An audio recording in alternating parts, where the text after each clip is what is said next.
नमस्कार बंधुरा आमी सुषमा आबारो एक नतून ब्लग भिडियो निये चले एसेछि। तो बंधुरा काछे दूरे देश और देशेर बाइरे जे जेखान थेकेई आमार भिडियोटी देखछेन आशा करी आपनारा सबाई खूब भालो आछेन सुस्थ आछेन। तो এই মুহূর্তটার কথাই আমি আপনাদের কাছে সব সময় বলি যে কান পাতলেই রায়মঙ্গল ও বিদ্যাধরী নদীর জলের শব্দ আর এখানকার বাতাসে মিশে আছে নোনামাটির গন্ধ।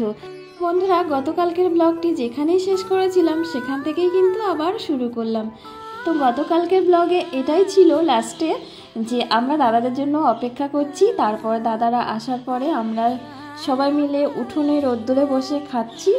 আর তার সাথে কিন্তু রয়েছে আপনাদের সেই প্রিয় কলাপাতা, যে কলাপাতা নিয়ে আপনারা সবাই কমেন্ট করেছেন যে মানে থালার মধ্যে কলাপাতা, যেটা আপনাদের খুবই ভালো লেগেছে।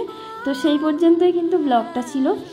তো দাদা ভাইরা আসতে যেহেতু অনেকটাই লেট করেছে সেই জন্য খাওয়া দাওয়ার পরে কিন্তু আর সেইভাবে রেস্ট নিতে পারিনি, সাথে সাথে কিন্তু সবাই মিলে আবার বেরিয়ে পড়া হলো। তো দেখুন আমরা সবাই মিলে চলে এসেছি নদীর পাড়ে, আর নদীর পাড়ে বিকালবেলা এই মুহূর্তটা কিন্তু দুর্দান্ত লাগে। দেখুন সূর্যটা কেমন ডুবে যাচ্ছে। আর তারপরে আমরা বেশি সময় থাকতে পারিনি, তার কারণ হচ্ছে ওই যে সব কিছুই তো লেট হয়ে গেছে সেই জন্য। তো সন্ধ্যাবেলা ওই যে দেখুন লাল চা, আর এই লাল চায়ের যখনই ভিডিও করি তখন আমার কিন্তু আপনাদের কথা ভীষণ মনে পড়ে। তার কারণ হচ্ছে আপনাদের মধ্যে অনেকেই আমাকে কমেন্ট করেন আমার হাতের বানানো লাল চা নাকি দেখতে ভীষণ ভালো লাগে। তো সেই জন্য যখনই লাল চায়ের ভিডিও করি আপনাদের কথা ভীষণ মনে পড়ে। যাই হোক বন্ধুরা, দাদা বৌদি ভাইপো তারপরে আরও একটা ভাই আছে, তো সবাই এখন উপরে গেছে, সবাই এখন একটু রেস্ট নিচ্ছে। আর আমি আর ভাইজি চলে এসেছি রান্নাঘরে। তবে দুদিকেই রান্না বান্না হচ্ছে। এখন এই যে সন্ধ্যাবেলার সন্ধ্যাকালীন টিফিনের ব্যবস্থা করছি ভাইজি ও আমি। তো এখন ওই যে চিকেন পকোড়া বানাচ্ছি আর তার সাথে তো লাল চা রয়েছে। আর এদিকে দেখুন মাটির উনুনে চিকেন রান্না হচ্ছে, আর চিকেন রান্না করছে আমার বর মশাই। আর ওকে সাহায্য করার জন্য ওর সাথে রয়েছে আমাদের এক বৌদি। তার কারণ কাঠের উনুনে বুঝতেই তো পাচ্ছেন ওর অভ্যাস নেই, ও ঠিকঠাক করে পাচ্ছে না কাঠ দিয়ে, মানে এদিকে ওদিকে দুই দিকে সামলাতে পারছে না। ওকে কি বলবো, আমি নিজেও পারি না। তো এই ভিডিওটা মানে শুরু থেকেই কিন্তু আমি শ্যুট করতে পারিনি, মানে যতটুকু শ্যুট করেছি ততটুকুই আপনাদের কাছে শেয়ার করলাম। তার কারণ বুঝতেই পারছেন আমার দুই মানে কতটা দুষ্টুমি করছে এখানে এসে। তো ওদেরকে সামলে মানে পুরোটা সবসময় আমি ভিডিও করতে পারিনি, তো অল্প অল্পই শ্যুট করেছি। আর তারপরে রাতে খাওয়া দাওয়া করে ঘুমাতেই কিন্তু আমাদের 12টা বেজে গেছিলো। আর এটা দেখুন তারপর দিন সকালে, তো পরদিন সকালে আমাদের দাদা বৌদি ভীষণ তাড়া দিচ্ছে, সকাল সকাল বেরিয়ে যাবে।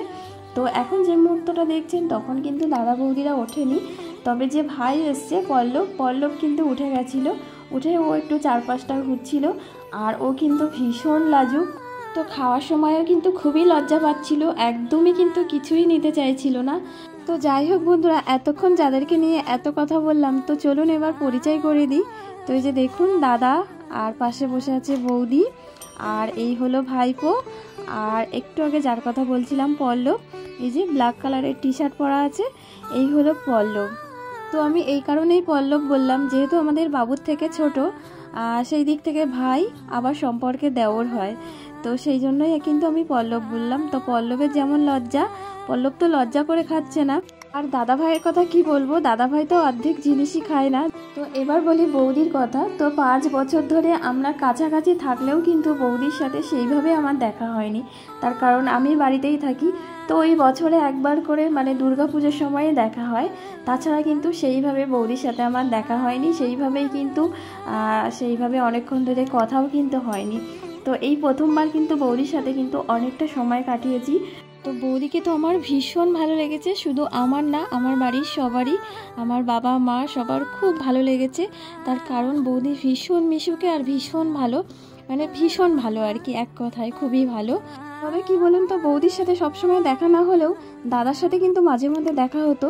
আর দাদা আমাদের বাড়ি মানে আমার শ্বশুর বাড়ির কথা বলছি, তো দাদা যতবার এসছে ততবার কিন্তু দাদার চা আমি বানিয়েছি, তার কারণ আমি শুধু এটুকুই জানি দাদা কেমন চা খেতে ভালোবাসে, কিন্তু দাদার সাথে কিন্তু ফেস টু ফেস কখনো কথা হয়নি। তার কারণ আমার মনে হতো দাদাভাই মনে হয় খুবই রাগী, কিন্তু এখন বুঝতে পারছি বৌদিভাই যেমন দাদাভাই ঠিক সেরকম। এক কথায় দাদাভাই ও বৌদিভাই খুবই ভালো, খুবই মিশুকে। আর ওই যে কথায় আছে না, ভালো জিনিস বেশি সময়ের জন্য থাকে না, তো ওটাই হয়েছে আর কি। দাদাভাই বৌদিভাইকে বেশি সময়ের জন্য আমরা পাইনি, এটাই হচ্ছে আমাদের আফসোস। তো আমি এটাই চাই, আমি শুধু একা না, আমার বাড়ির লোক সবাই এটাই চাই যে দাদা বৌদি যেন আবারও এখানে আসে আর হাতে যেন একটু সময় নিয়ে আসে। আর সাথে একটু ভাইপোর কথা না বললেও নয়, ভাইপো ওর নাম ডাকনাম কুষাণ। তো কুষাণও হচ্ছে এসে আমার তোজোদান আর আমার ভাইজিদের সাথে অল্প সময়ের মধ্যে এতটা আপন করে নিয়েছে, সবাইকে কিন্তু ও একাই মাতিয়ে রেখেছিল। তো সবাইকে কিন্তু রাত 12টা পর্যন্ত জাগিয়ে রেখেছিল, যেখানে আমার ভাইজিরা কিন্তু 8টা সাড়ে 8টা বাজলেই ঘুমিয়ে পড়ে। তো যাই হোক, দেখুন এখন আমরা সবাই চলে এসেছি পুকুর পাড়ে, আর এখানে সবাই মিলে একটু ফটো তুলছিলাম। আর আমাদের পল্লব ভাই গেছিলো পুকুরের ও পাড়টা, ও ওখানে একটু ঘুরছিল দেখছিল, তো ওকেও আবার ডেকে নিলাম। তো যাই হোক বন্ধুরা, আপনার সাথে থাকুন, পুরো ভিডিওটি দেখুন, আশা করি আপনাদের ভালো লাগবে।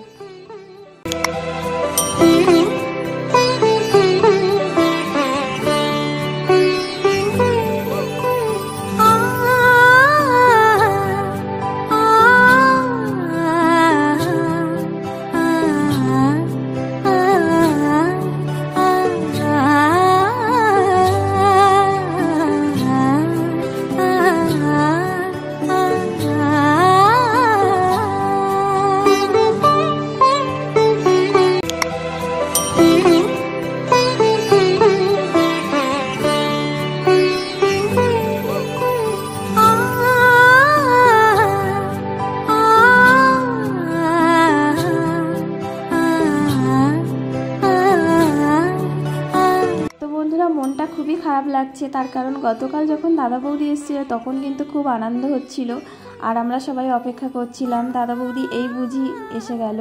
কিন্তু আজকে যখন চলে যাচ্ছে সত্যি মনটা খুব খারাপ লাগছে। আর সাথে দেখুন বাবাও যাচ্ছে, আর বাবা যাচ্ছে সেই জন্য তোজোদানের তো আরও কান্না। এমনি যখন দাদা বৌদিরা বাড়ি থেকে বেরিয়ে এসছে ভ্যানে উঠে গেছে তখনও কাঁদছিল।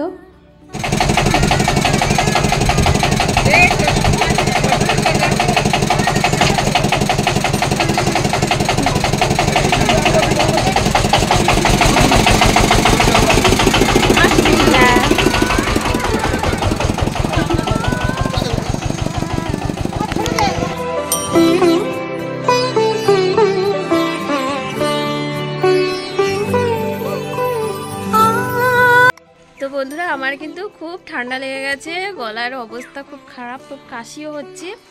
আর দাদা বৌদিরা এইমাত্র চলে গেল, আর তোজোদান কিন্তু খুব কান্নাকাটি করছে, তার কারণ দাদা বৌদিরা চলে গেছে আর সাথে বাবাও গেছে।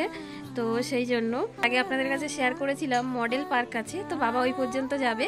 তো মডেল পার্কের ওখানে দাদা বৌদিকে একটু ঘোরাবে, দেখাবে, তারপর বাবা চলে আসবে। কিন্তু মানে তোজোদান খুব কান্নাকাটি করছে, ওই জন্য বাবু আর মা আবার একটু রাস্তার দিকে নিয়ে গেছে ওদেরকে শান্ত করতে। আর আমি কিন্তু এখন খেতে বসে গেছি, আমি খেয়ে নেব, মানে আমার খাওয়া হয়ে গেলে তারপরে বাবু আর মা খাবে, আমি আবার ওদেরকে সামলাবো। তো ওই জন্য একসাথে তো আর খাওয়া হয় না, আলাদা আলাদা করেই খেতে হয়। তো বাবা তো গেছে মডেল পার্ক পর্যন্ত এগিয়ে দিতে, তারপর আমি বাবাকে ফোন করেছিলাম যে এখন কি করছে পার্কে। তো বাবা আমাকে এই ছবিগুলো পাঠিয়েছিল, তো সেগুলো আপনাদের কাছে একটু শেয়ার করলাম। আর এই পার্কটা কিন্তু আপনাদের চেনা, তার কারণ এর আগে আমি অনেকবার এখান থেকে ভিডিও করেছিলাম। তো যাই হোক বন্ধুরা, বাবা চলে এসেছে, আর দুপুরবেলা আমরা আবারও রোদ্দুরে খেতে বসেছি। তো এতক্ষণ ধরে ধৈর্য ধরে আমার সাথে থাকার জন্য আমার অন্তর থেকে অনেক অনেক ভালোবাসা। সবাই খুব ভালো থাকুন, সুস্থ থাকুন, দেখা হচ্ছে পরের ব্লগে। আজ তাহলে আসি, বাই।